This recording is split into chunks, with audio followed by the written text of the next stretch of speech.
memang undang-undang ketenagakerjaan itu membolehkan perusahaan outsourcing itu untuk merekrut karyawan menggunakan PKWT maupun PKWTT. Hmm. Nah, sehingga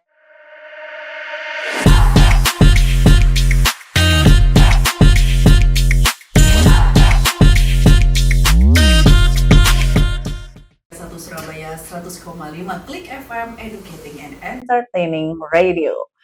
Halo, assalamualaikum warahmatullahi wabarakatuh. Apa kabar, Clickers? Kembali saya Nina Fatmawati menjumpai Clickers di Hitam di Atas Putih. Ini adalah program talk show kerjasama antara Klik FM dengan Fakultas Hukum Universitas Narotama Surabaya. Dan khusus hari ini kita akan membahas sesuatu yang sangat relate lah untuk kita, baik kita sebagai tenaga kerja ataupun apabila Clickers menjadi pemberi pekerjaan, apa sih istilahnya tuh? pengusaha, Pengusaha, bos. ya, bos. Dan karena hari ini kita akan membahas tentang serba-serbi berkaitan dengan ketenaga kerjaan. Saya langsung panggil ahlinya. Sebenarnya saya disclaimer dulu, ahli ketenaga kerjaan di Universitas Narotama itu ada dua. Yang pertama, Bapak Sumali, sarjana hukum, magister hukum, beliau itu senior kami ya, yang beliau itu beberapa kali saya talk show dengan teman-teman buruh, itu teman-teman buruh tuh mengenal sekali beliau. Itu bapaknya buruh. Bapaknya buruh gitu ya, Pak Sumali. Pasti kenal deh. Terus yang kedua beliau nih, ini one of the best yang kami punya di Universitas Narotama, khusus untuk ketenaga kerjaan. Dan kebetulan beliau ini juga merupakan kaprodi dari Magister Hukum Universitas Narotama. Lihat, Bapak Dr. Miftahul Huda, sarjana hukum, Magister Hukum. Selamat siang, Pak Huda. Selamat siang. Apa kabar? Alhamdulillah. Kayaknya MH makin banyak aja peminatnya ya. Alhamdulillah hari ini sudah di atas 85. Wih, Masya Allah. Terus boleh sedikit banyak yang bertanya ke saya gitu. Kalau saya pengen berkarir di bidang hukum gitu, mendingan saya ambil yang mana? MH atau notariat gitu? Oke, jadi di Narotama itu kan memang ada dua prodi di magister. Yang pertama magister hukum dan yang kedua magister kenotariatan. Kalau di magister kenotariatan jelas memang arahnya itu untuk menjadi profesi notaris. Notaris, betul. Jadi walaupun dia nggak maksa juga kan gitu. Ada banyak advokat ya, pengacara yang memang ingin lebih memperdalam ilmu keperdataannya, justru masuk di MKN. Agrari ya, betul. Karena kalau kasus di Jawa Timur itu masih banyak didominasi oleh kasus pertanahan. Betul sekali. Sehingga mereka butuh ilmu yang mendalam soal itu. Nah, kalau misalnya secara umumnya itu bisa masuk di magister hukum. Jadi karena di sana diajari ilmu tentang hukum pidana, kemudian hukum perdata, pastinya hukum bisnis dan hukum kenegaraan. Jadi lebih luas. Tetapi kalau mau diperdalam di perdatanya di MKN-nya. Kalau di MH sendiri itu berapa lama? Di MH standarnya 3 semester ya. 3 semester. Sama di MKN juga 3 semester secara normalnya, tapi kalau misalnya menggunakan RPL, rekognisi pembelajaran lampau, itu dimungkinkan dalam 2 semester. Apa itu, Pak Huda? RPL itu jadi pengakuan ya, rekognisi terhadap pengalaman yang sudah dilakukan, khusus dalam bidang hukum. Misalnya yang advokat nih, dia sudah lama beracara. Nah, itu bisa direkognisi, bisa dikonversi pengalaman itu menjadi SKS gitu. Oh, baik. Sehingga dia tidak harus 3 semester itu ya? Tidak harus 3 semester. Jadi ada mata kuliah tertentu yang dia sudah nggak perlu ambil karena sudah jalan kok, dia sudah profesional. Iya, betul. Jadi sudah tahu sebenarnya aturannya begitu ya. Berarti 2 semester saja. 2 semester saja. Tapi tetap skripsi. Tesis. Iya, tesis. Maksud saya, tetap. Saya kira udah 2 semester nggak pakai tesis. Ya, karena tesis itu kan salah satu bentuk tugas akhir yang kita terapkan. Sebenarnya memang tugas akhir ini bisa memilih ya. Ya, cuman di Narotama masih menetapkan tugas akhir dalam bentuk tesis untuk betul. Terus kemudian, apa saja kalau ada pertanyaan, apa saja yang ditawarkan oleh magister hukum Narutama gitu, sehingga Clickers mungkin ada yang pengen masuk. Jadi gini ceritanya, kemarin tuh saya datang ke acara sekolah anak saya begitu ya. Salah satu, wali murid itu adalah, istri dokter gitu. Dia bilang, "Aku pengen dong, mendalami hukum medis nantinya," begitu, dalam prakteknya. Boleh nggak saya masuk ke MH Narutama gitu. Apa kemudian yang bisa saya pelajari nanti? Walaupun nggak full begitu ya, karena kita kan juga nggak ada rumah sakitnya, kita juga tidak ada fakultas kedokteran gitu ya. Pasti hukum medis tidak terlalu, apa ya, tidak terlalu penuh lah kita berikan. Tapi kalau yang seperti itu, maka saya bisa jawabnya bagaimana? Jadi gini, tadi yang saya bilang di magister hukum itu ilmunya lebih luas ya. Kalau terkait dengan soal medis itu yang kita tahu pastinya sengketa itu kan kemungkinannya ada dua, kaitannya di perdata atau di pidananya kan begitu. Apapun rujukannya kan gitu. Atau mungkin bisa juga kaitannya ke hukum administrasinya. Nah dari situ pasti dipelajari di magister hukum dan jangan salah di magister hukum itu juga ada beberapa dokter yang sudah kuliah di sana. Betul sekali, beberapa bimbingan saya juga dokter. Nah di situ jadi ada dokter, kemudian dari pemerintahan juga banyak. Dan mereka juga tidak salah dalam mengambil kebijakan, menetapkan kebijakan. Terus kemudian ada beberapa dari aparat penegak hukum juga. Situ. Jadi banyak sekali. Selain juga ilmu tentunya didapat dan relasi ya Mas. Oh iya, di kita luar biasa ya, alhamdulillah luar biasa, ya. Benar. Terakhir lulusan terbaik dari Labuan Bajo ya, aparat penegak hukum kalau nggak salah, gitu ya, dari Labuan Bajo. Terus ini terakhir, apakah kalau mau ambil MH, S1-nya harus sarjana hukum, Pak Huda? Kalau di MH kita kebijakannya masih diperbolehkan ya lintas dinas fakultas ya, jadi tidak harus dari prodi hukum.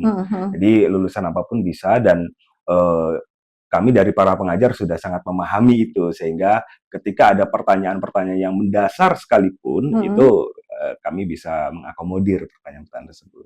Baik, terima kasih Pak Huda. Dan Clickers, apabila Clickers ingin bertanya lebih banyak lagi atau malah justru pengen mendaftar ya, silakan hubungi kami di 031 594 6404 gitu. Nanti minta fakultas hukum gitu. Terus hari ini kita akan membahas tentang ketenaga kerjaan. Kita tahu banyak sekali kasus ketenaga kerjaan. Kita punya wakil wali kota kemarin tuh happening gitu karena beliau ini pasang badan salah satunya untuk tenaga kerja yang ijazahnya ditahan. Walaupun akhirnya panjang sekali gitu ya, si pengusaha mengatakan, loh saya itu menahan karena sudah merupakan kesepakatan gitu. Kalau nggak salah kurang lebih begitulah gitu. Tapi lebih jauh secara umum, ketika seseorang masuk ke dalam satu perusahaan, itu kan ada perjanjian kerja. Apa saja yang harus diperhatikan sebelum tanda tangan, Pak Huda? Sebenarnya kalau apa yang harus diperhatikan itu lebih kepada kewajiban dari pengusaha ya, karena yang menyiapkan pada umumnya kan pengusaha ya. Nah, harus dipastikan bahwa perjanjian kerja itu tidak boleh ada klausul yang melanggar peraturan perundang-undangan. Nah, kalau misalnya tadi seperti ada penahanan ijazah dan dikatakan bahwa penahanan itu sudah disepakati, maka sudah jelas klausul itu batal, tidak boleh ada seperti itu. Kenapa? Karena khususnya di Jawa Timur ya, sejak 2016 itu sudah ada perda yang mengatur tentang itu. Jadi sudah ada perda yang mengatur tentang larangan untuk menahan dokumen-dokumen pribadi, termasuk ijazah. Jadi Jawa Timur ini selangkah lebih maju daripada nasional begitu ya, karena sudah ada itu. Jadi udah nggak bisa beralasan lagi kalau misalnya kemudian di Undang-Undang Ketenagakerjaan nggak ada. Ya di Undang-Undang Ketenagakerjaan memang ada. Tuh, tapi di Perda Jawa Timur jelas. Baik, berarti pengusaha tidak bisa mengatakan, loh kan yang penting kami sudah sepakat, nggak bisa ya? Nggak bisa. Jadi gini, perjanjian kerja itu basicnya juga mengadopsi dari ketentuan dalam DW ya, KUH Perdata di 1320 itu syarat-syarat perjanjian. Nah, di situ jelas dikatakan bahwa perjanjian itu tidak boleh bertentangan dengan peraturan perundang-undangan. Jadi kausa yang legal begitu ya. Jadi ketika ada larangan di peraturan perundang-undangan dan itu dituangkan dalam perjanjian, tidak boleh kemudian berlindung dalam asas kebebasan berkontrak. Asas kebebasan berkontrak itu artinya adalah asas yang membebaskan para pihak untuk melakukan kontrak, begitu ya? Ya. Dan itu menjadi tidak berlaku ketika kontrak yang dibuat itu ternyata melanggar hukum, Benar. peraturan perundangan, Benar. begitu apapun itu ya, Ya. sampai dengan perda. Ya, karena Ya. 1337 menentukan seperti itu. Ya. Baik, terus kemudian ini kan tenaga kerja kita itu kendalanya satu, mereka tidak tahu hak-hak mereka bahkan sampai dengan status mereka. Okay. Bisa jelaskan Pak Huda, sebenarnya bagaimana status dan apa ya, masa berlakunya status gitu untuk tenaga kerja yang baru mau mulai bekerja di perusahaan? Oke. Kalau di dalam hukum ketenagakerjaan itu kan perjanjian kerja ada 2 model gitu ya. Ada PKWT, ada PKWTT. PKWT itu perjanjian kerja waktu tertentu atau biasanya disebut pegawai kontrak gitu ya. Part-timer, bukan? Part-time bisa juga masuk di situ. Part-timer, Nah, kalau PKWTT itu perjanjian kerja waktu tidak tertentu. Jadi waktunya selamanya begitu ya. Artinya perjanjian kerja ya untuk apa ini? Kontrak permanen apa pegawai permanen? Pegawai tetap, permanen. Terus? Ya. Nah, ketentuan itu sebenarnya memang pilihan, tetapi ada kriteria-kriterianya yang tidak boleh dilanggar. Oh, okay. Jadi ketika pekerjaan itu sifatnya ada terus-menerus, maka tidak boleh di PKWT-kan atau menjadi part-time atau menjadi pegawai kontrak. Nah, itu yang sering kali dilanggar oleh perusahaan-perusahaan. Contohnya apa? Jadi misal, ini ada pabrik begitu ya, pabrik sepatu begitu ya. Ketika ada merekrut pekerja sebagai bagian produksi, nah itu nggak boleh PKWT, nggak boleh kontrak. Kenapa? Karena itu core bisnisnya dia. Dia itu core bisnisnya bikin sepatu, pekerjaan itu ada terus. Sehingga tidak boleh menggunakan PKWT. PKWT-nya batal. Demi hukum berubah menjadi PKWTT. Berarti dari awal sudah harus PKWTT? Dari awal sudah PKWTT. Oh ya kan, nggak bisa dia berlindung di kamu part-timer dulu, nanti kami angkat jadi PKWTT. Nggak boleh. Nah, dan itu jangan kemudian menjadikan ini untuk pengusaha juga ya, Wanti-wanti, jadi untuk pengetahuan. Jadi jangan juga kemudian merasa bahwa dengan adanya PKWT itu akhirnya, oh enak nih kan gitu, pakai PKWT bukan PKWTT. Jangan salah, itu dihitung dari awal. Itu jadi masa kerjanya akan dihitung terus. Artinya bagaimana? Bukan, kan biasanya kan ada kontraknya 1 tahun putus, 1 tahun iya, putus, 1 betul. tahun putus, sampai sekian tahun gitu terus gitu. Betul. Nah itu jangan salah, itu akan terhitung terus. Jadi jangan anggap bisa berlindung dari kontrak itu, karena kontraknya dianggap dari awal batal demi hukum dan beralih menjadi PKWTT. Bisa nggak dielaborasi lagi, maksudnya bagaimana? Ya, jadi gini, itu kaitannya juga nanti dengan hak-hak pekerja ya. Iya, Jadi ketika pekerja itu kerja ya, kemudian dia habis kontraknya tanda tangan lagi. Oh iya, tanda tangan lagi, betul, kan sering begitu sekarang. Ketika itu nanti misal jalan 10 tahun nih ya, kontrak jalan putus 10 tahun. Nah, ketika terakhir kemudian ada perselisihan, maka hitungannya ini 10 tahun pekerja PKWTT. Jadi ada pesangonnya, ada penghargaan masa kerjanya begitu. Walaupun mereka tanda tangan kontrak karena ketidaktahuan. Iya. Oh, baik. Berarti pengusaha tidak boleh. Itu apa dasar hukumnya? Cipta kerja? Di Undang-Undang Ketenagakerjaan yang diubah dengan Undang-Undang Cipta Kerja. Oh, ada. Berarti yang boleh pakai PKWT itu bidang apa saja contohnya? PKWT itu hanya khusus untuk pekerjaan-pekerjaan yang tidak terlalu lama selesainya, atau untuk produk-produk baru begitu. Seperti apa contohnya? Jadi misal nih ada perusahaan apa ya, perusahaan sepatu misalnya ya, dia pingin coba produk baru, bikin sandal nih, bikin sandal. Nah itu nggak apa-apa pakai PKWT dulu. Karena memang baru, biasanya dia bikin sepatu, sekarang dia bikin sandal. Itu boleh, karena masih percobaan. Gitu. Tapi ketika itu sudah jalan terus, nah itu sudah nggak boleh lagi, karena itu sudah masuk ke pekerjaan yang tidak dijelaskan. Tetapi ketika itu sudah diproduksi secara terus-menerus, nah itu kepatutan lah begitu ya. Kalau di dalam hukum itu kan ada istilah kepatutan. Nah itu tidak boleh lagi menggunakan PKWT. Kalau seandainya membuat sandalnya itu adalah orang-orang yang dari pembuat sepatu ini, maka jatuhnya tetap PKWTT ya? Ya, kalau itu nggak bisa kan gitu. Kalau Oh. memang itu dikerjakan oleh orang-orang lama, kan orang lamanya tetap PKWTT dari Oh, awal, iya iya nggak iya. bisa berubah menjadi Itu PKW. penambahan beban saja Iya. gitu. Oh, tapi kalau PKWT itu adalah yang sekali, pekerjaan yang sekali selesai gitu. Sekali selesai. Kalau seperti jasa apa cleaning service gitu kan kita tahu ya, Ya. itu bagaimana? Nah, ini yang agak kontroversi begitu ya. Sebenarnya kan Debatable ya? ya debatable. Karena begini, perusahaan-perusahaan outsourcing kan kita namakan outsourcing. Perusahaan outsourcing itu kan pasti punya perjanjian dengan perusahaan yang pemberi kerjanya. Oke, kerjasama. Biasanya kerjasamanya ini ada jangka waktunya. Apalagi perusahaan-perusahaan yang dia itu basic anggarannya tahunan. Nah, ketika basic anggarannya tahunan, maka setiap tahun akan ada perjanjian atau tender kalau besar. Ditenderkan kan gitu. Sehingga 1 tahun jangka waktunya. Nah, kalau jangka waktunya 1 tahun, kemudian dia menang misalnya, berarti kan butuh nih tenaga untuk jadi cleaning di sana. Itu kontraknya 1 tahun. Memang Undang-Undang Ketenagakerjaan itu membolehkan perusahaan outsourcing itu untuk merekrut karyawan menggunakan PKWT maupun PKWTT.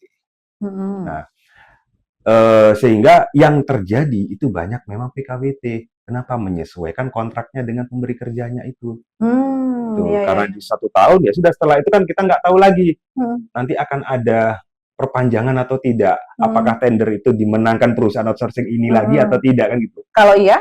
Kalau iya kontrak lagi 1 tahun lagi kan. PKWT lagi? PKWT lagi 1 tahun lagi. Boleh? Boleh, karena memang pekerjaan itu Special hanya kasus 1 tahun saja. Gitu. Tapi kan apa bedanya perusahaan cleaning service itu kan juga dia core bisnisnya adalah membersihkan apa jasa pembersihan. Ya. Mau dimanapun perusahaannya.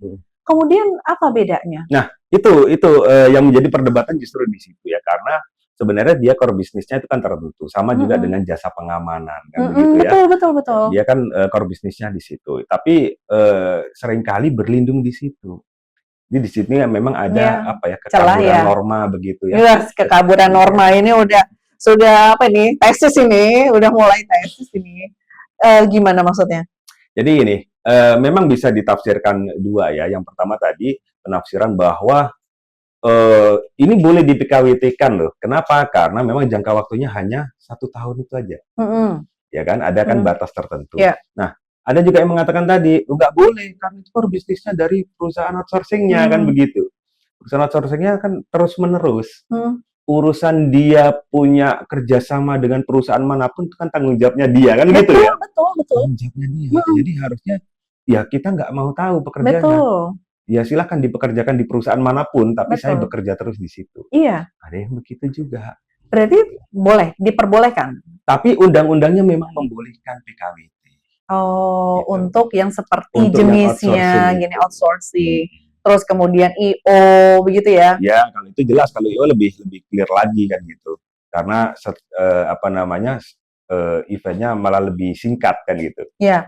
Tapi kalau sekretaris di IO itu gimana? Dia kerja terus di situ ada terus. Kalau itu harus PKWTT. Harus PKWTT. Ya. Kalau misalnya tenaga yang untuk manpower-nya ya yang banyak itu bisa. Tapi kalau yang sekretaris yang orang-orang yang tetap ada di situ ya harusnya PKWTT. Probation tuh masuk mana, Pak Huda? Probation itu PKWTT. PKWT nggak boleh ada probation. Oh gitu. Jadi nggak ada ceritanya kontrak 1 tahun, percobaan 3 bulan, nggak boleh. Oh, kalau PKWTT boleh. PKWTT boleh. Berapa lama? Maksimal 3 bulan. Maka ini clickers, kalau ada clickers yang bekerja di satu tempat, dibilangnya probationnya lebih dari 3 bulan, maka tidak berlaku. Tidak berlaku. Oh. Sudah masuk. Jadi gini, untuk perusahaan juga ya, teman-teman di pengusaha. Jadi harus dipastikan sebelum 3 bulan itu evaluasinya sudah selesai. Sehingga diputuskan dia lanjut apa enggak nih kan gitu. Dia diterima atau enggak, jadi apa enggak ini. Itu harus sudah selesai. Kalau misalnya setelah 3 bulan baru kemudian diproses, dievaluasi, udah nggak bisa. Oh, gitu. I see. Karena sudah masuk ke tetapnya Harusnya itu. sudah tetap. Loh, tapi kalau bisa nggak status dari PKWTT PKWT kemudian menjadi PKWTT? Bisa sekali. Ini kan banyak Apa hal. syaratnya? Yang pertama, seperti yang tadi, misalnya Hmm. memang pekerjaan itu tidak bisa di-PKWT-kan, maka demi hukum berubah. Oh, loh, maksudnya dari awal kan sudah ketahuan bahwa dia tidak bisa di PKWTT-kan? PKWT-kan. PKWT-kan. Kan banyak perusahaan itu yang nggak tahu tentang itu. Oh. Sehingga ya sudah, pokoknya kontrak semua pegawainya. Kontrak semua. Padahal ada pekerjaan-pekerjaan yang nggak boleh menggunakan PKWT. Ya. Jadi hal-hal yang seperti itu demi hukum berubah menjadi PKWT. Oh, secara otomatis harus Secara berubah. otomatis. Ya, sudah berubah. Sudah berubah otomatis menjadi ya pekerja tetap itu. Berarti sebagai part-timernya dihapus dari awal karena harusnya dia dari awal adalah pekerja PKWT, tetap. Benar. Kemudian gini, saya pernah dengar ada pengusaha yang dari awal dia itu PKWT, kemudian seperti probation sampai dengan setahun atau 2 tahun, kemudian pindah ke PKWTT. Itu boleh nggak? Nggak boleh. Oh, nggak boleh. Sama juga nggak boleh. Jadi ketika pekerjaan itu memang dari awal itu pekerjaan yang sifatnya tetap ada terus gitu ya, itu dari awal sudah nggak bisa di PKWT-kan. Oh. Jadi makanya dibuka kemungkinan adanya probation itu karena untuk itu. Ya percobaan itu ya 3 bulan itu, jangan di PKWT-kan dulu kemudian baru PKWT, tidak boleh. Dan probation itu bukan PKWT kan? Bukan. Oh, ini yang clickers harus tahu bahwa probation itu berbeda dengan PKWT. Nggak bisa kemudian pengusaha berlindung di balik ini kita kontrak dulu ya. Kalau kontraknya sudah habis 1 tahun baru kita tetapkan, nggak mungkin nggak boleh. Itu malah salah. Maksudnya begini, kalau memang tujuannya itu untuk melihat apakah dia bisa perform atau tidak, ya gunakan probation 3 bulan itu. Jangan gunakan PKWT. Ya, kenapa? Betul. Ketika menggunakan PKWT, maka dari awal demi hukum berubah menjadi PKWT. Artinya apa? Malah nggak ada probationnya kan? Iya sih. Kan gitu. Tidak diakui PKWT-nya. Ya, iya, akhirnya probationnya malah nggak bisa. Harusnya dia ngetes dia perform apa enggak, ternyata malah nggak bisa. Oke. Sebelum kita pindah ke sanksi, ini ada yang bertanya nih. Saya percaya ya. Ya, boleh. PHK sering jadi disebut sebagai jalan terakhir, tapi dalam praktiknya banyak perusahaan menjadikannya opsi utama dengan alasan efisiensi. Apakah ada prosedur hukum yang mengatur PHK ini benar-benar mampu menjamin asas keadilan prosedural dan substansi bagi pekerja, atau justru memberi ruang terlalu besar buat kepentingan korporasi? Dari Rosin yang mau bertanya. Jadi PHK. Iya. Apakah sebagai sebuah senjata akhir atau justru senjata utama? Betul. Ya, kalau dari kita melihat dari konsep hubungan industrial Pancasila ya, itu memang PHK itu harusnya opsi terakhir. Nah, PHK itu opsi terakhir, tetapi itu kan secara idealnya begitu ya. Kita di Indonesia ini kan antara lapangan pekerjaan dengan jumlah pekerja kan nggak seimbang. Nggak seimbang, sama sekali tidak seimbang. Nah, dari situ sehingga opsi untuk PHK itu menjadi opsi yang utama karena gantinya banyak kan gitu. Iya, perusahaan kadang-kadang pengusaha merasa di atas angin. Benar. Gitu. Apalagi ngelihat job fair kemarin, ketambahan 19 juta yang masih wacana. Wah, merasa di atas angin terus kemudian. Jadi secara substansi memang itu adalah senjata terakhir dan sebisa mungkin memang di dalam peraturan perundang-undangan juga para pihak baik pekerja maupun pengusaha itu sebisa mungkin mengusahakan tidak terjadi PHK. Gitu. Itu sudah di undang-undang sudah ada. Sebisa mungkin tidak terjadi PHK. Makanya diadakan hubungan lembaga kerjasama bipartit. Ya, tujuannya itu adalah untuk meminimalisir adanya PHK. Jadi diselesaikan dulu lah ini internal. Gitu. Di dalam proses perselisihan hubungan industrial pun itu bipartit wajib. Jadi nggak boleh misalnya pekerja ini atau pengusaha ya tiba-tiba mem-PHK begitu. Itu harus diselesaikan dulu bipartit. Dibicarakan dulu gimana ini, kenapa ini kan gitu, apa bisa diperbaiki gitu. Kalau seandainya buntu baru boleh. Kalau buntu kemudian lanjut ke tripartit menggunakan dari Disnaker bisa gitu, arbitrase bisa, tergantung dari perselisihannya. Kalau seandainya nggak ada masalah sama buruhnya mau aja gitu di PHK, apa ini butuh persetujuan buruh atau gimana nih? Gini, rasanya jarang ya yang Iya. Apalagi kalau malah mendadak gitu. yang ada kemungkinan memang pekerjanya yang mau keluar. Oh iya, itu oke. mengundurkan diri. Kalau mengundurkan diri tidak perlu ada persetujuan atau penetapan dari pengadilan. Makanya opsinya adalah keluar atau dikeluarkan gitu. Mengundurkan diri atau dikeluarkan gitu seringkali kan. Ya, kadang-kadang gitu. Dengan sedikit ancaman gitu ya. Tuh, ya Terus? memang jalan keluarnya itu salah satunya untuk mempersingkat itu. Tapi harusnya yang benar itu bipartit dulu. Kalau memang itu nggak bisa harus di PHK, ya sudah di PHK, kemudian diselesaikan secara baik-baik. Kecuali kalau tenaga kerjanya memilih untuk mengundurkan diri, itu pun dengan apa? Kewajiban bagi perbedaan dari PHK dengan mengundurkan diri, kewajiban bagi pengusahanya ada? Kalau dari pengusahanya jelas kan begini, kalau mengundurkan diri itu bahasa lainnya begitu ya, itu kan pekerja yang mem-PHK perusahaan kan gitu. Oh iya. Kalau pinjam bahasanya Rocky Gerung, dia yang men-DO-kan kan gitu. Dan dia yang di-DO. Nah ini sama, pekerja yang mem-PHK perusahaan. Karena dia yang memutuskan. Nah, sehingga perusahaan tidak punya kewajiban apa-apa. Oh, bahkan pesangon pun tidak? Seberapa lama pun dia bekerja? Iya.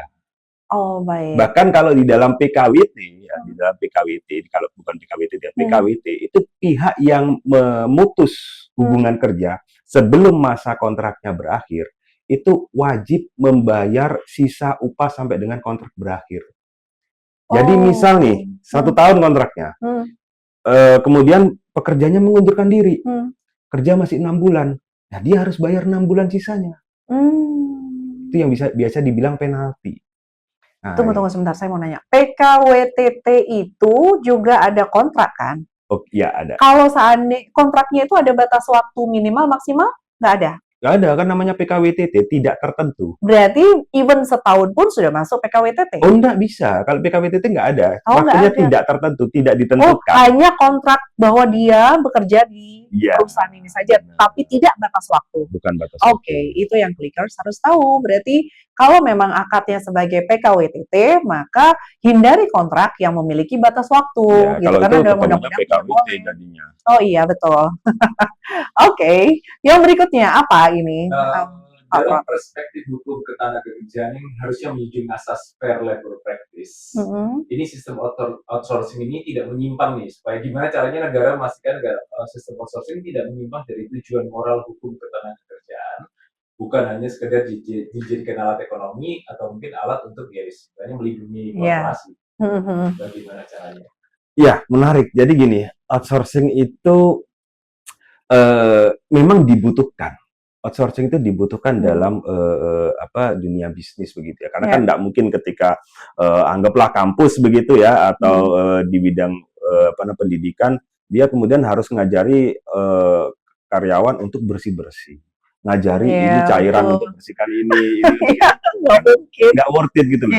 Ya mending perusahaan lain yang mengerjakan. Betul. Nah, yang perlu disadari itu bahwa seharusnya ketika perusahaan itu menggunakan perusahaan alih daya atau outsourcing, itu dia harus punya komitmen untuk membayar lebih. Begitu. Apa? Membayar lebih dalam artian misal nih, yang harusnya ketika dia merekrut sendiri hanya membayar sesuai UMK, ya gitu. Nah, ketika menggunakan perusahaan lain, dia harus lebih. Kenapa? Dia nggak ngajari. Dia nggak mengeluarkan alat-alat kan gitu, nggak pakai beli alat-alat. Jadi dia harus komitmen untuk membayar lebih. Nah itu yang seharusnya gawe atau pekerja outsourcing dia dapat haknya sesuai begitu. Dia tetap dapat upahnya sesuai UMK kan gitu. Nah prakteknya kan enggak. Tapi kan itu bukan urusan pengusaha. Iya maksudnya pengguna jasa. Ya, maksud saya begini, harusnya peraturan perundang-undangan itu mengatur seperti itu. Oh, idealnya. Idealnya. Nah, ini kan agak kacaunya di situ. Jadi perusahaan itu menggunakan alih daya outsourcing itu dengan alasan bisa lebih murah, bisa lebih efisien. Ya betul sekarang gitu. betul. Karena kalau nggak cocok tinggal minta ganti aja. Betul. Nah, itu kan sehingga akhirnya jadi perbudakan baru. Posisi tawarnya perusahaan outsourcing ini menjadi lemah gitu. Itu baru perusahaannya, gimana tenaga kerja yang ada di dalamnya begitu. Oh iya betul. gitu. Karena menurut mereka begitu ya, posisinya di atas. Orang Indonesia mah nggak bisa ya di posisi di atas angin kayaknya dari tadi ya. Iya, jadi Semena-mena kayaknya. apalagi dengan Undang-Undang Cipta Kerja ini, outsourcing yang dulu dibatasi di dalam Undang-Undang Ketenagakerjaan itu sekarang dihapus ketentuan itu. Loh, maksudnya? Jadi dengan kondisi yang sekarang itu semua pekerjaan, semua jenis pekerjaan itu bisa di-outsourcing-kan. Oh iya kah? Padahal harusnya pekerjaan-pekerjaan tertentu saja itu di PKWT kan nggak boleh, tapi di-outsourcing kan boleh malahan kan gitu. Iya. Jadi aneh kan? Gitu. Terus bagaimana? Padahal lebih bagus PKWT kan? Iya. Mending pekerjaannya kerja di perusahaan itu langsung kan gitu, daripada melalui perusahaan outsourcing. Jatuhnya kan begitu. Iya. Masalahnya kan tidak semua perusahaan itu butuh jasa itu dalam waktu lama, gitu kan ya? Makanya mereka memutuskan outsourcing. Iya, dan gitu. Tanggung jawabnya kan bukan ke dia. Kalau ada permasalahan kan pekerja tidak berhak untuk menggugat si perusahaan yang ditempati itu. Jadi dia haknya pekerja itu hanya menggugat atau berselisih dengan perusahaan outsourcing-nya. Oh, baik. Iya juga ya. Berarti pelaku usaha ini mencari aman, sehingga mereka ngambil outsourcing. Oh, oke. Dan lebih efisien tadi, kalau nggak cocok tinggal ganti begitu. Terus kadang-kadang bidding, siapa yang paling murah ini gitu. Padahal untuk dapat paling murah itu bisa jadi dia mengurangi gaji tenaga kerja begitu. Wow, serem juga ya. Baik, ini ada nih. Berikut dari namanya. Apakah ada skema tertentu yang memungkinkan penahanan dokumen pribadi seperti jasa, atau sama sekali tidak diperbolehkan menahan dokumen pribadi dengan alasan apapun? Kalau sudah terjadi ditahan nih, bagaimana saran Bapak Ibu? Apakah harus diminta kembali dokumen pribadi kita? Yang bagus ini. Iya, rata-rata kalau misalnya gue kasbon, nah, jaminannya apa? Iya kan, jaminannya ijazah kadang-kadang ya. Masih surat vaksin. Atau BPJS. Ya, gini. Jadi kalau yang dimaksud adalah jaminan dokumen pribadi pada saat masuk. Pada saat masuk itu tidak boleh. Jadi artinya jaminan untuk bekerjanya itu tidak boleh. Tapi beda cerita ketika dokumen itu diperoleh pada saat bekerja dan ditahan karena belum ada pelunasan atau ada perjanjian lain. Misal nih, ada pekerja ya, misal security, ya security dia daftar di perusahaan outsourcing, kemudian dia diikutkan pelatihan, kan gitu, ya, sertifikasi ya. Nggak ada Pratama misalnya. Nah, itu ketika security ini belum membayar, kan dibayar dulu sama perusahaan outsourcing.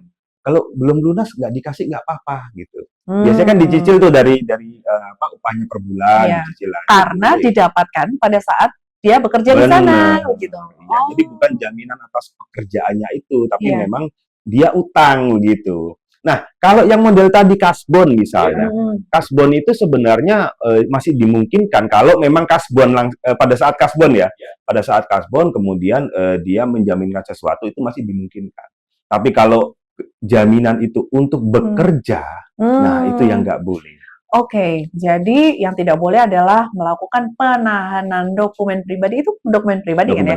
Dokumen pribadi pada saat kita pertama kali mulai bekerja. Iya. Tapi kalau di tengah-tengah ternyata ada pengembangan di lapangan seperti kasbon atau yang lain-lain, itu jatuhnya bukan pemaksaan begitu kan? Iya. Itu kan sudah beda konteks ya, artinya itu dalam hubungan perdata yang berbeda dari ketenaga kerjaan. Dia kan hanya pinjam saja. Ya sama seperti pinjam di tempat lain, pinjam di bank, dimanapun juga ada jaminannya kan gitu. Gitu. Tapi tidak ada batasan tentang jenis dokumen yang boleh diserahkan. Ya sebenarnya nanti larinya itu ke apa namanya? Sebenarnya kan begini, ketika seseorang itu menjaminkan dokumen, itu pemegang jaminannya sebenarnya nggak ada gunanya loh. Iya, nggak bisa diapa-apakan. Diapain kan gitu. Kecuali bisa, iya. Yang mereka lakukan itu kan untuk hanya komitmen aja. Bukan. Yang mereka lakukan, kenapa mereka menahan? Karena menurut mereka dengan tanpa dokumen ini si tenaga kerjanya kan nggak bisa melakukan apapun. Bukan untuk mereka, tapi untuk mengikat tenaga kerja ini sebenarnya kan? Iya, tapi nggak juga sih sebenarnya, nggak segitunya juga. Kadang-kadang misalnya ijazah ya, itu kan dia sudah pegang softwarenya, kan gitu. rata-rata kan ketika melamar kerja nggak diminta aslinya, maksudnya nggak perlu ditunjukkan aslinya, cukup kopiannya Iya, aja selesai betul, kan. cukup kan Cukup sebenarnya. sebenarnya gitu loh. Kecuali untuk tertentu ya, misalnya Iya. harus ditunjukkan atau gimana. Tapi saya rasa nggak ada gunanya sebenarnya. Iya Itu hanya sih. hanya masalah komitmen saja. Nah, kenapa kok nggak boleh? Karena secara hukum itu harusnya semuanya sudah dilindungi kok. Perusahaan itu kalau mau, misalnya mau nanggepin nih ya, ya bisa gugat gitu loh. Tapi kan males perusahaan sehingga pilih jalan pintasnya Gugat pakai apa ini maksudnya? gugat secara keperdataan kalau misalnya dia utang begitu ya. Oh, baik. Dia adanya alibi saja untuk kemudian biar pekerjanya ini nggak Takut kemana-mana, dan nurut. takut, Nah, betul. gitu. Padahal kalau di dalam undang-undang itu bukan tentang nurut dan takut, tapi bagaimana antara pekerja dengan pemberi kerja ini posisinya setara, begitu kan? Benar, itu harusnya karena hubungan industrial Pancasila itu memang berusaha membangun sinergi itu. Yang kunci dari hubungan ketenagakerjaan yang harmonis itu adalah ketika pekerja itu memiliki sense of belonging yang tinggi Aduh, ke itu dia. perusahaan. Aduh, suka Jadi dia banget. merasa bahwa, loh ini perusahaanku loh, ini benar. tempatku bekerja, ini usahaku begitu loh. Jadi nggak ada lagi kemudian cerita dipaksa gini-gini. Enggak, ya memang benar-benar ini jalan untuk usaha dia gitu. Betul. Untuk kehidupannya. Harapannya ke situ. Termasuk juga dari pengusaha tidak lagi menganggap bahwa ini sekedar pekerja saja, tidak hanya buruh yang harus melakukan apa. Sekarang sudah banyak diberi contoh begitu ya, tenaga kerja itu dianggap seperti keluarga gitu oleh pengusahanya. Udah itu lebih produktif akhirnya. Betul, lebih produktif, benar. Lagian hanya sekedar makan-makan atau apapun itu tidak membuat perusahaan ini kemudian kehilangan omsetnya. Dia menanya keluarganya gimana, anaknya sekolahnya di mana. Benar. Itu tau nggak, ada satu perusahaan skincare, saking bagusnya begitu ya, pengusaha si owner ini terkenal itu selain gini, bukan karena skincare-nya saja, tapi bagaimana owner ini memperlakukan semua anak buahnya, bahkan anak buahnya yang sudah keluar sekalipun. Dia tetap bertanya bagaimana keluargamu, bagaimana itu luar biasa. Dan gara-gara image positif yang beredar itu, akhirnya skincare-nya itu kalau nggak salah sekarang nomor 1 di Indonesia. Dan itu skincare nasional, maksudnya skincare kita lokal begitu, bukan yang produk luar begitu. Sebenarnya kalau dipikir lagi seperti itu kan yang diminta undang-undang gitu ya. Iya, yang diharapkan seperti itu. Oh, baik. Nah, ketika sudah seperti itu, ketika terjadi perselisihan pun akan diselesaikan baik-baik kan begitu. Betul, semua tidak ada yang tidak bisa dikomunikasikan gitu ya. Oke, walaupun sebenarnya kemungkinan untuk tenaga kerja atau pekerja ini kemudian merasa bahwa dia punya rahasia perusahaan itu juga tidak bisa ditutup matakan gitu kan. Ada tenaga kerja yang dari awal tuh memang secara karakteristik tidak baik, cuman nggak masuk radar saja gitu. Jadi kuncinya di seleksi ya. Jadi HRD memegang peran penting. Jadi harus bisa benar-benar cari orang dengan karakter yang baik. Bukan hanya yang kemudian dia pengalamannya macam-macam, kemudian pendidikannya tinggi, enggak, karakternya yang baik. Itu yang paling penting. Betul. Itu. Sampai ada di media sosial kemarin ya, ada tenaga kerja, ada calon pekerja yang sebelum dia diinterview dia sudah diterima duluan. Tahu nggak kenapa? Gara-gara dia jalan, ada sampah jatuh gitu ya, tempat keranjang sampah jatuh, sampahnya berserakan dan dia ambil.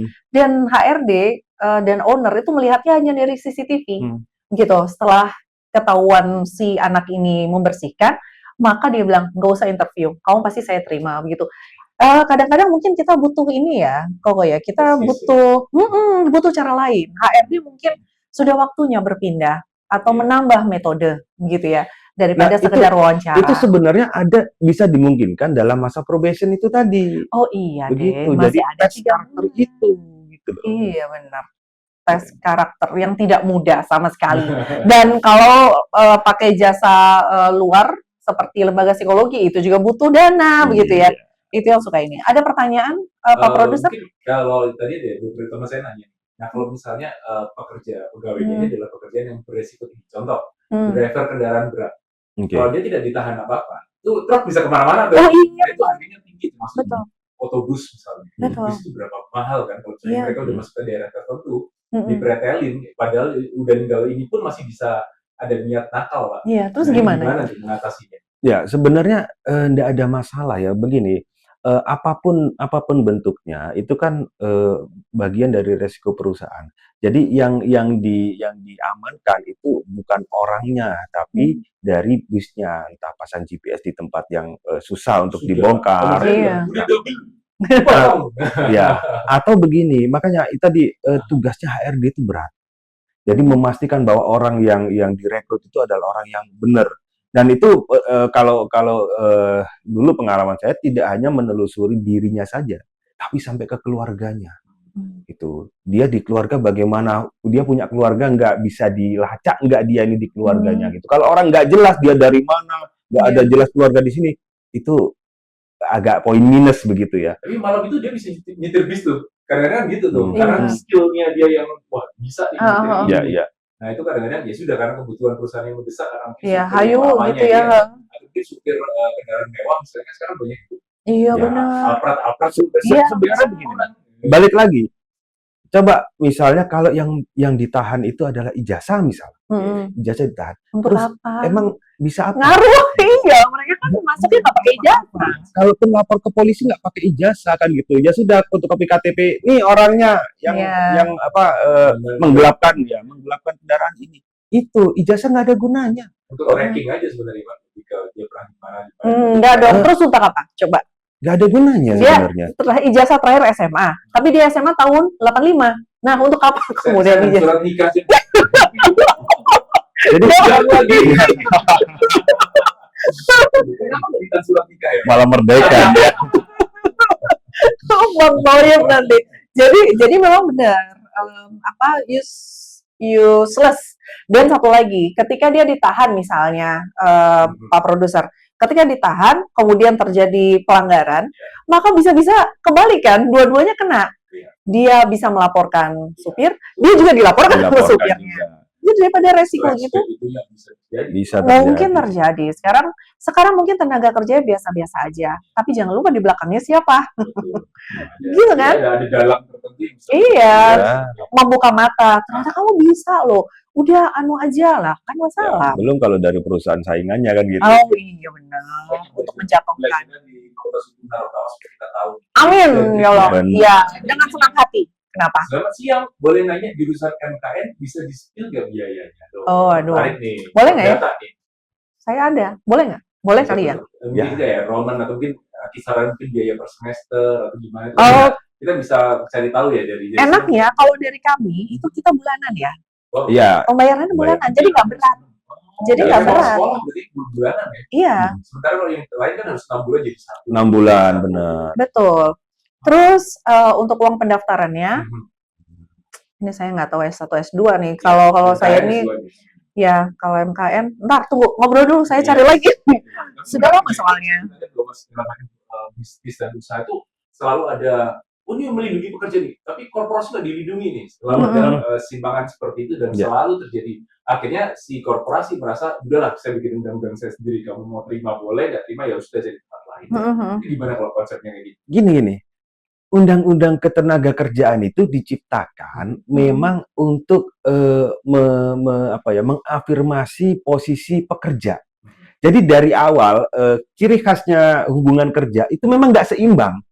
Kalau seimbang itu bukan hubungan kerja, seimbang itu kerjasama jadinya. Iya, nggak kerjasama dalam artian gini. Misal saya ini ekspor gitu ya, kemudian ada PT yang mencari saya untuk jadi direktur. Saya bisa tawar-menawar kan gitu. Bergening, itu baru sejajar. Tapi kalau posisi pekerja, enggak. Kenapa? Karena memang dari awal seperti itu, ciri khas hubungannya. Maka undang-undang ketenagakerjaan itu dia nutupin ke sini. Mengusahakan untuk setara. Setara, betul. Makanya kalau misalnya ada yang bilang, undang-undang ketenagakerjaan itu pro buruh, ya memang harus. Nah, memang gitu. Karena posisinya dari awal lemah begitu. Iya. Makanya jadi leverage-nya dia tuh bisa kering. Iya, undang-undang ketenaga kerjaan tuh melindungi tenaga kerja gitu, karena posisinya tidak sama. Ya juga dijamin lebih dipertegas hak-haknya dari pengusaha juga gitu. Gitu. Baik. Ini untuk yang bertanya tentang MKN gitu. Ini tentang S2 pada umumnya ya. Kita punya apa aja? Magister hukum, kenotariatan kalau fakultas hukum. Kita juga punya magister teknik ya, dan juga magister manajemen. Biaya pendaftarannya itu 1 juta saja. 1 juta. Kayak les-lesan dong berarti ya? Iya dong. Tapi itu biaya pendaftaran aja. Uang pangkalnya di bawah 3 juta. Wow. Luar biasa kan. Terus kemudian SPP per bulannya juga hanya start from 1 juta saja. Kemudian nanti ada uang teknis. Makanya silakan bergabung. Nanti kita kita sharing ilmu. Padahal ilmunya beda, gitu ngomong S2 dan segala macam, cara aplikatifnya beda. Betul. Dan satu lagi yang tidak didapatkan di tempat lain, maksudnya di sekolah, bahwa ketika masuk S2 itu kita akan memiliki jejaring yang berbeda, yang baru, yang luar biasa begitu. Karena biasanya orang-orang yang sudah berprofesi yang masuk seperti RPL, betul sekali gitu. Bahkan ada penegak hukum kemarin, jaksa ya, yang ada juga dari biro hukum di Pemkab itu juga ada begitu. Jadi jejaringnya akan bisa luas gitu. Semoga bisa menjawab ya. Kayaknya kita harus masuk ke konklusi nih Bu Dita. Oh sudah. Wah. Cepat ya. Jadi kayaknya kita harus nambah lagi nanti. Ini khusus Pak Huda ini. Pak Huda, last but not least, apa yang mau disampaikan untuk pekerja? Ini saya belum bahas, ini ada pertanyaan titipan tentang syarat-syarat usia, sekarang penampilan menarik. Iya, benar, bekerja dalam tekanan. Belum apa-apa udah ditakut-takutin gitu ya. Tinggi badan, ini belum sampai situ. Tapi apakah ada yang mau disampaikan? Ya, jadi baik begini, untuk tenaga kerja ataupun pengusaha. Sebenarnya begini, untuk bisa menjadi pekerja yang baik, cobalah jadi pengusaha. Cobalah buka usaha. Nah, dari situ akan merasakan betapa sulitnya untuk menjadi seorang pengusaha. Nah, kalau dibalik, kenapa saya jadi pekerja? Karena nggak ada modal untuk jadi pengusaha. Nah, itu alasan klasik. Tapi apapun bisa dilakukan untuk jadi pengusaha. Posisikan diri sebagai pengusaha. Ya, dari mulai hal yang kecil pun bisa sebenarnya. Artinya bisa mulai memahami bahwa menjadi pengusaha itu tidak mudah loh. Betul. Gitu. Nah, dari situ kemudian akan muncul sense of belonging tadi. Bahwa pekerja itu harusnya seperti ini loh, benar-benar mendedikasikan diri untuk perusahaannya. Nah, maka ketika misalnya ketemu perusahaan yang agak nakal begitu ya pindah saja, gitu loh. Jadi dedikasimu itu masih laku loh di perusahaan lain, itu sangat dicari gitu. Nah, bagi pengusaha juga harus mulai membangun rasa kekeluargaan dengan pekerja. Jadi hubungan-hubungan itu lebih diarahkan ke sana.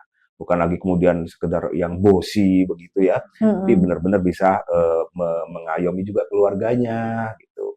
Itu sangat berkesan untuk pekerja gitu. Betul. Karena ini kalau kata beberapa orang begitu ya, karena seringkali yang kerja sama kita satu, tapi yang mendoakan itu sampai dengan keluarga-keluarganya begitu. Jadi itu yang membuat kadang-kadang perusahaan itu bisa sangat maju. Kalau dipikir secara logika, dia sebenarnya tidak lebih bagus daripada perusahaan pesaingnya. Tapi kenapa dia lebih maju? Ya, banyak faktor. Salah satunya adalah bagaimana memperlakukan tenaga kerja sebagaimana keluarga. Oke, terima kasih banyak. Ini sudah ya? Sudah. Terima kasih banyak Bapak Dr. Mefauda, Sarjana Hukum, Magister Hukum. Kalau dia mau tanya-tanya, masuk aja Magister Hukum, karena beliau ada kaprodinya. Terima kasih banyak Pak Produser Yohanes Albertus. Dan terima kasih banyak Clickers. Kita ketemu lagi minggu depan insya Allah ya. Wassalamualaikum warahmatullahi wabarakatuh.